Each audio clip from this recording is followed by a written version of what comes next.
Can you explain peptides like I'm five? I think the problem with peptides is obviously it's such a range of compounds. And because the idea of a peptide, I mean, like saying peptides is pretty much like, well, that's like any amino acid compound. Right, Like, right. that could mean a lot of things. Like, your whey protein shake is peptides. In the context of they're exploding right now Yeah. on social media, whether it's we see like BPC 157 or we even see like semaglutide, like we see like a huge number of peptides being marketed.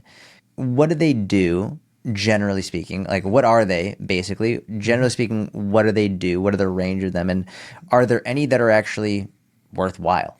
Yeah, so the whole range of peptides, a lot of these are, I mean, some of them are drugs that never went through development. So what's really interesting is if something is banned by the FDA, like for example, steroids are difficult to get. But well, what I'm saying is like steroids are difficult to get because once they're approved, they're scheduled. And if something is scheduled, it has to be on that list. Trenbolone is on the schedule. It's, if you possess it without a prescription or you blah, blah, blah, it's like this sort of crime. If something never went through the drug development process and never actually gets on the schedule, you can have all that you want. Ostarine, for example, something like that. Even though that's technically... It's a SARM, right? Yeah. But trenbolone is a SARM, technically. Any sort of compound that activates certain androgen receptors in certain kinds of tissue, whether it's skeletal muscle versus sex-linked tissue, for example, is technically a SARM. It's something that has a different effect on tissue depending on what part of the body it's in. That is technically a SARM. So something like ostarine may have taken effect on the androgen receptor, but it's selective as to which tissue, which types of cells it's more active in than others. Okay. So a SARM, ideally, when people are talking about it that way, it's more active in muscular tissue than in sex-linked tissue. So less likely to cause prostate enlargement and growth of, vocal cord changes and blah, blah, blah, blah, blah. So, but that's quote unquote not a peptide. But basically, like a lot of these peptides are just compounds, enzymes or, specific drugs that have been developed at some point for particular indications. And very often they either weren't approved or they never made it very far in development, or like BPC 157 never really made it out of preclinical trials. It was never made illegal anywhere, so some companies just started producing it, found that it had some interesting effects. Now there's actually a clinical trial for Bepicin, I think being conducted in Mexico. I don't know if it finished, but BPC is actually in clinical trials. Oh, interesting. Yeah. So they run the gamut. Some peptides are very good. Some have really good research behind them. Simply because something is a peptide doesn't mean it's bad. Knowing about drug development and how much it costs to get into it and all the regulations and everything else, you can see why a lot of promising peptides where they may not see a huge market for it necessarily don't get developed. Because, a company, again, poor Novartis. Novartis is going to say like, hey, they're going to say that's an interesting looking compound. You know what though? That could fail. We don't see a huge market for it. We're not going to purchase it. Like, thanks. That it sounds like a great compound, but we can't even sell it as an orphan drug, which is when companies get like for drugs that have a very small group of people they would work on, companies get certain exemptions and benefits for putting forward those drugs, even if they only treat a small number of people. So that's how some very niche compounds get approved. But peptides may just not have much of a financial incentive to get approved. So you'll very often see these things coming out, and depending on which one, they're very often legal to buy because there's no specific law against them. They're not for human consumption, but that doesn't stop you from using it.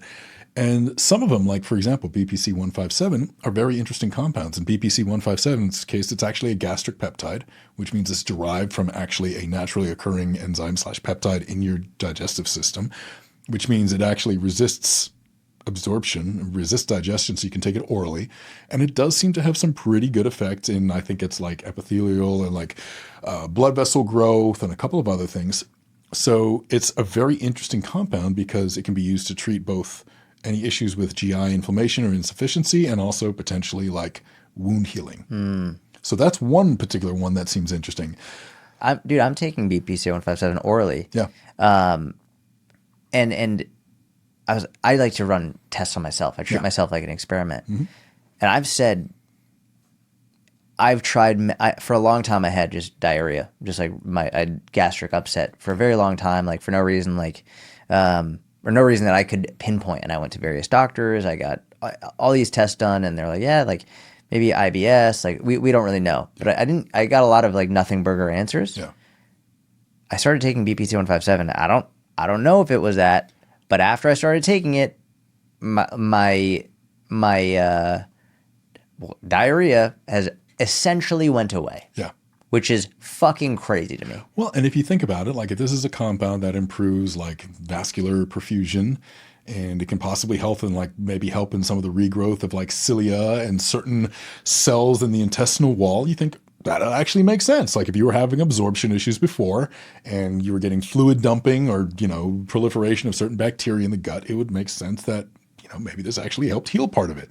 So I think the reason why peptides get so much miscommunication is because they're not controlled. Right. All we have to look at in many cases is preclinical data, so rat models, right? Because they don't get into human data until they actually go through the approval process, in which case they either succeed or they fail and nobody publishes the research, because in a lot of cases in clinical trials, this is actually a big stink as well. You don't really have to publish failed clinical trials. What? You do, but you also don't. You know who the biggest offenders are in not publishing failed clinical trials? I would love to know. Universities. Everybody accuses Big Pharma of like not publishing negative data from clinical trials. And if you look at all the companies because technically there are fines. If you register your clinical trial with on clinicaltrials.gov, have you ever gone to clinicaltrials.gov? No. Go to clinicaltrials.gov. You can technically look up every clinical trial that's ongoing in the US. Oh, wow. Okay. Yeah, it's kind of cool. But if you register a trial there and you go through the trial and you're like, I don't know what you're talking about. Technically, after a certain period of time, let's say I run a trial and I said, okay, the trial finishes in 2025. 2026 rolls around, 2027, the government goes, what happened with that? And you're like, I don't know. I don't know. Technically, you can get fined. Some academic institutions, like close to 50%, I think, of their trials that they've registered have had their database, like date of closing, expire and haven't registered final results. Because everyone blames Big Pharma for like, they're probably hiding all those failed drug trials and all that. Going, no, they're not. What incentive would the universities have to not share that? Oh, man, this could get us into trouble too. Except it's universities. Big Pharma will just like put on cement shoes, universities. But wouldn't Big Pharma fund some of these universities' studies? So could it be a backdoor Big Pharma? In some cases, but in a lot of cases, like, some of this research doesn't necessarily have to be for like final phase drug approval. Like a lot of these like university or like, there are a lot of university CROs, contract research organizations associated with universities that may run, like they may contract out to separate pharmaceuticals, or they may develop their own drugs, like push them through phase 1, for example, just even as like to, own the patent on it. Like there are a lot of reasons why they may do it. And it's not necessarily nefarious. In some cases, it's just, we didn't get the data we wanted and we closed the database and we don't have anything to report. And that's so unscientific. If you want to contribute to the scientific discussion, at least share your data. But that's part of it is like, in universities, especially with high turnover, there's a need to publish. I'm not going to put together a paper that says this whole thing failed because there's no finding here. Like, but that's part of the criticism. Is that ego? Some of it, yeah. But it's also like, it is so much easier to get a successful trial or successful piece of research published than a failed piece of research. It's like, like nobody wants to go like, I went searching for the lost Incan gold and didn't find anything. Okay. It's true. That's cool. Yeah, it's true. But like, when you find something, it's great. Everyone wants to report on it. So failed trials and failed findings often don't get reported. But anyway, so like going along with that, again, how opaque and messy that whole process is, in a lot of cases, you will see that, peptides are those compounds that are usually, most of them are at the phase where if they had the right support, they might get picked up for like phase 1, phase 2 trials. So most of what you're seeing out there is, honestly interesting stuff. There might even be some interesting data.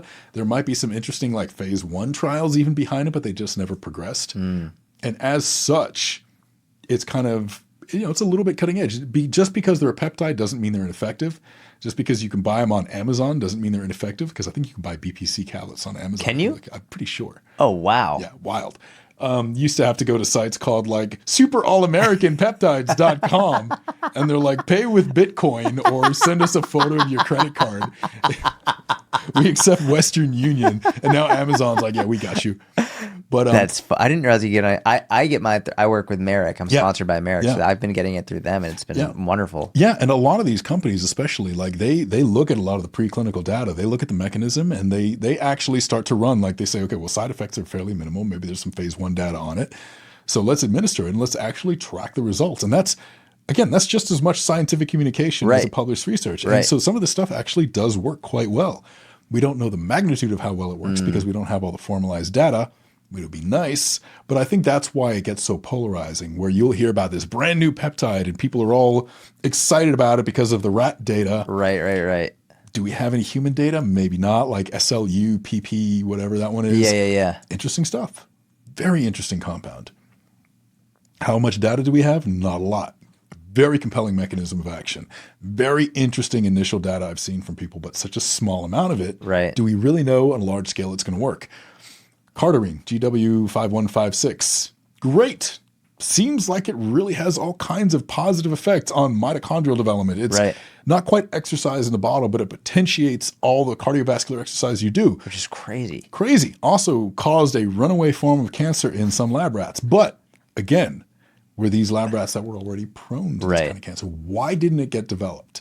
Did the company develop it? Just think that, oh man, yeah, it's only this one kind of cancer, but it's going to be really hard to get approval for this. Right. We're not going to have much luck for a weight loss drug that has the burden or stigma of increasing the rate of certain kinds of colon cancer. It's just not going to get approved. So we stop development. That's that whole market. It's some positive, some negative. In most cases, these are compounds that were developed or derived from other compounds, very often in labs, very often by, small companies or academic researchers. Very promising data, had some initial findings, and just for whatever reason haven't made it through any trial process yet. Do you experiment with any peptides or SARMs or anything? I have. I've played around with a lot of them, a lot of peptides in the past. Okay.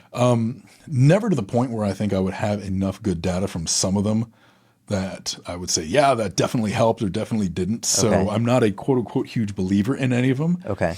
I never do, a little bit like you said, I've never been on a program for any of them long enough to use myself as a viable guinea pig. Got it. So I'm perfectly willing to admit that if I had a good period of training, it might have been placebo, it might not. Not scientific, so I can't really make a claim either way. Makes total sense. I respect that.